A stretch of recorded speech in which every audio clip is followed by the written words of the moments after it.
This is आशा। वैसे तो मैं आप लोगों के साथ अपनी फेसबुक पोस्ट के जरिए जुड़े रहने की कोशिश करती हूँ, लेकिन मसरूफियात बनी रहती है, तो काफ़ी अब मेरे जो फेसबुक फ्रेंड्स हैं उनका रिप्लाई देना बड़ा मुश्किल हो जाता है। आज की इस जो वीडियो है बनाने का मकसद है कुछ लॉ पॉइंट्स पे बात करना, और काफ़ी मेरे दोस्तों ने कुछ लॉ से रिलेटेड कुछ क्वेश्चन पूछे, जो जिससे मुझे लगा कि इस पर पूरा बहुत डिटेल से मुझे एक वीडियो बनाना चाहिए। मैं बात कर रही हूँ maintenance and welfare of parents and senior citizen act 2007 की। वैसे तो हमारे इंडिया के अंदर बहुत ही अच्छा कल्चर है। जो फैमिली का जो कल्चर हम देखते हैं वो बहुत अच्छा है, जॉइंट फैमिली, सिंगल फैमिली। लेकिन एक बहुत ही वक्त से चेंज आ रहा है। जॉइंट फैमिली सिंगल फैमिली में बदल रही है। सिंगल फैमिली में भी बहुत सारी ऐसी चीज़ें हैं जो कि हमें पता होनी चाहिए, और हमारे पेरेंट्स से रिलेटेड खास करके जो चीज़ें हैं वो भी हमें पता होनी चाहिए, और पेरेंट्स को भी पता होना चाहिए उनके अधिकार के बारे में। जब मैं मेंटेनेंस की बात कर रही हूँ और पेरेंट्स सीनियर सिटीजन की बात कर रही हूँ, तो मैं ये आपको बता दूँ 2007 के अंदर एक कानून सेंट्रल गवर्नमेंट के थ्रू एक कानून पास किया गया, जिसके अंदर पेरेंट्स या सीनियर सिटीजन जो लोग हैं वो अपनी मेंटेनेंस की मांग जो अपने बच्चों से कर सकते हैं।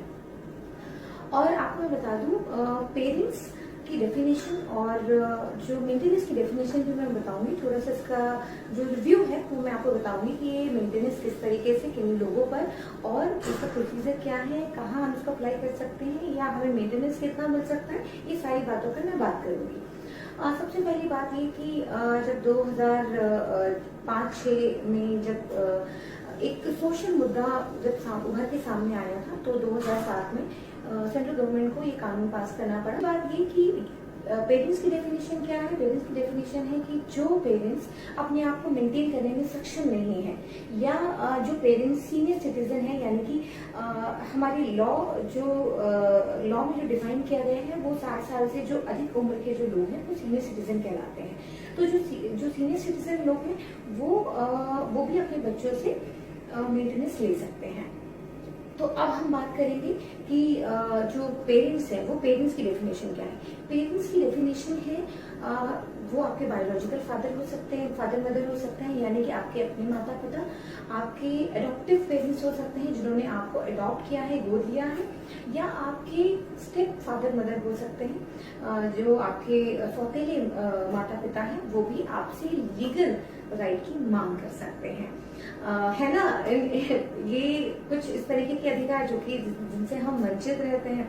तो ये जो सीनियर सिटीजन है और पेरेंट्स हैं, मैं कहूँगी आपके लिए तो बहुत ही काम का वीडियो है, और जरूर सुने। आगे मैं बात करती हूँ मेंटेनेंस की डेफिनेशन क्या है। मेंटेनेंस की डेफिनेशन ये है कि जो पेरेंट्स अपने आप को मेंटेन करने में सक्षम नहीं है, उनकी डेफिनेशन मेंटेनेंस की इस तरीके से एक तो सबसे पहले फूड, क्लोथिंग, उनका जो भी रिकमेंडेशन है वो सारा, उनकी मेडिकल जो ट्रीटमेंट्स है वो सारा जो है इसके अंदर इंक्लूडेड होगा। तो अब जो है, अब इसको ये किन लोगों पर इसका दायित्व होगा। तो मैं आपको बता दूं कि जो 18 वर्ष से अधिक उम्र के जो बच्चे हैं, यानी कि सन, डॉटर, आपका बेटा या बेटी जो कि 18 साल से अधिक उम्र का है और सक्षम है आपको रखने में, वो। दूसरा आपका ग्रैंडसन या ग्रैंड डॉटर, यानी कि आपका पोता या पोती, ये चारों लोग जो है इसके अंदर इंक्लूडेड हैं। अब आ जाते हैं हम कि ये किस तरीके से काम करता है ट्रिब्यूनल। आप कहेंगे कि हमारे पास तो 125 सीआरपीसी भी था, तो इसके अंदर भी पेरेंट्स मांग कर सकते थे। जी हाँ, बिल्कुल कर सकते थे, लेकिन सेंट्रल गवर्नमेंट ने जब ये 2007 में ये लॉ लेकर आया, तो हर डिस्ट्रिक्ट के अंदर एक ट्रिब्यूनल सेटअप किया गया। इस ट्रिब्यूनल के अंदर आप अपने जिस भी डिस्ट्रिक्ट में आप रहते हैं, या फिर आप मैं कहूँगी कि जो जहाँ पे आपके बच्चे रहते हैं, तो वहां पर आप जो है आपको जुरिडिक्शन ढूंढने की जरूरत नहीं है कि मैं कहाँ जाऊँ, कहाँ अप्लाई करूँ, किस तरीके से सबमिट करूँ। आपको ये सब करने की जरूरत नहीं है। आपको करना ये कि आप जहाँ रहते हैं आप वहाँ अपने डिस्ट्रिक्ट ट्रिब्यूनल में आप एक अर्जी लगा सकते हैं, एप्लीकेशन लगा सकते हैं। दूसरा ये कि आप जहाँ आपके बच्चे काम करते हैं, या जो व्यक्ति जिससे आपको ये लीगल ऑब्लिगेशन लेना है, वहाँ पर आप अपनी अर्जी लगा सकते हैं, उस डिस्ट्रिक्ट के अंदर अर्जी लगा सकते हैं, या फिर आप जहाँ पहले रहे वहाँ पर भी उस डिस्ट्रिक्ट में भी आप इसकी अर्जी लगा सकते हैं।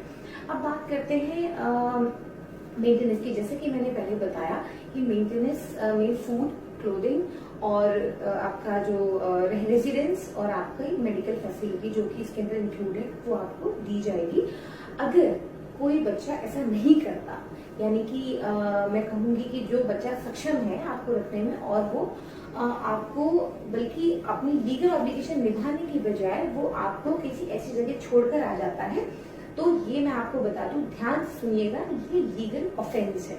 इसके अंदर आप जो है मतलब आप 3 महीने और 5,000 रुपए जुर्माना का आपको भुगतान करना पड़ सकता है।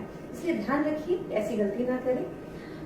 दूसरी चीज ये कि अब आप ये पूछेंगे कि चलिए ठीक है, ये तो बहुत बढ़िया है, हमारे लिए तो बहुत अच्छा कानून आया है कि भाई हम एज एन पेरेंट्स हम अपने बच्चों से डिमांड कर सकते हैं, यानी हम अपने राइट्स की जो है अपने मेंटेनेंस की मांग कर सकते हैं। लेकिन आपको मैं ये भी बता दूं कि कुछ बच्चे ऐसे हैं जो जैसे आप सक्षम नहीं है, तो आपके बच्चे भी हो सकता है कि वो भी सक्षम ना हो, तो उस केस में आप क्या करेंगे, सोच में पड़िए।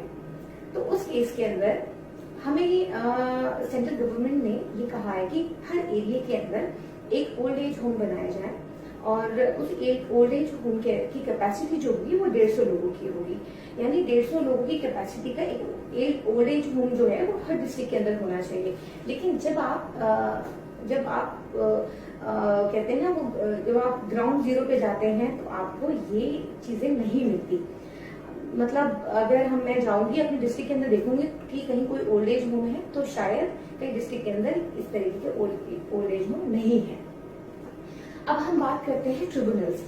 तो जब आप ट्रिब्यूनल्स के अंदर आप अर्जी डालते हैं, अब आप ये कहेंगे कि कई लोग ऐसे भी होते हैं या आप अपने अगर आप किसी की पैरवी कर रहे हैं या आप किसी के बिहाफ पे एप्लीकेशन लगाते हैं, तो आप ये कहेंगे कि भाई इसके बारे में थोड़ा सा और डिटेल में बताइए कि अगर वो पर्सन सक्षम नहीं है, यानी कि जो मेंटेनेंस लेना चाह रहा है अपने बच्चों से, तो वो सक्षम नहीं है, तो वो क्या करे।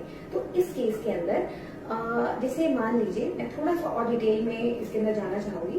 कई बार ये होता है कि पेरेंट्स या सीनियर सिटीजन कोर्ट के अंदर नहीं जा सकते या सक्षम नहीं होते या वो फिजिकली वो एक्टिव नहीं होते, तो उस केस में वो किसी एनजीओ को, किसी पर्सन को अपने बिहाफ पे एप्लीकेशन लगवा सकते हैं, वो उसको वो अथॉरिटी दे सकते हैं, तो उसके बिहाफ पे भी ये केस चलाया जा सकता है।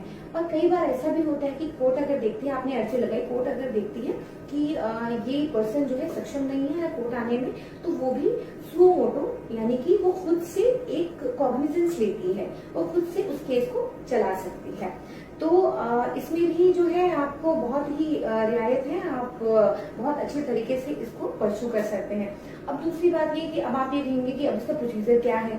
अब प्रोसीजर इसका बहुत ही सिंपल और बहुत बेहतरीन है। इसके अंदर सबसे बड़ी बात है, आपको किसी वकील को करने की जरूरत नहीं, वकील की कोई झंझट नहीं है, आपको किसी वकील को करने की जरूरत नहीं है। आप खुद जाएं, आप खुद अर्जी लगाएं और इस केस को परस्यू करें। दूसरी बात ये कि आपको ये भी जानना बहुत जरूरी है कि आपने एप्लीकेशन दे दी, अब क्या होगा, अब कैसे पता चले कोई आपने वकील तो किया नहीं। तो आपको बता दूं कि अर्जी लगाने के बाद जब आप अर्जी लगाते हैं तो कोर्ट जो है, कोर्ट उस पर्सन को, यानी कि आपका बच्चा है या जो भी जिससे भी आप लीगल डिमांड कर रहे हैं, उस पर्सन को एक नोटिस देगा। उस नोटिस की रिसीविंग के 90 दिन के अंदर आपके जो मामले का है वो निपटारा होना है। तो आप याद रखें, इस बात को फिर से सुने कि नोटिस मिलने के 90 दिन के अंदर ही निपटारा हो जाना है। यानी कि आप अपने ट्रिब्यूनल को कह सकते हैं जिस दिन नोटिस रिसीव हो, जिस दिन नोटिस रिसीव होने के बाद आप ट्रिब्यूनल को कहेंगे, क्योंकि प्रैक्टिस में कई बार डिले होता है, तो आप कहेंगे कि मुझे पता है ये कानून है और उस कानून के तहत जो है 90 दिन के अंदर निपटारा होना था, वो अभी तक क्यों नहीं हुआ, इसलिए इसको निपटारा जल्दी करें।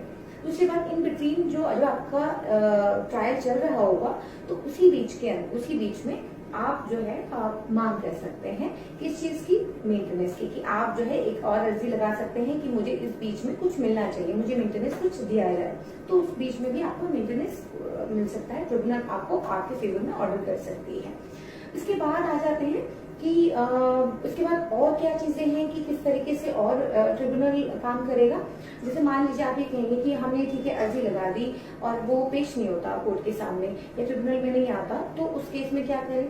उस केस में कोर्ट जो है वो एक्स पार्टी ऑर्डर करती है। यानी कि एक्स पार्टी मीन्स कि कोर्ट ने आपका बयान सुना, आपके बयान सुनने के बाद भी, वो एक तरफा बयान सुनने के बाद भी वो ऑर्डर कर सकती है।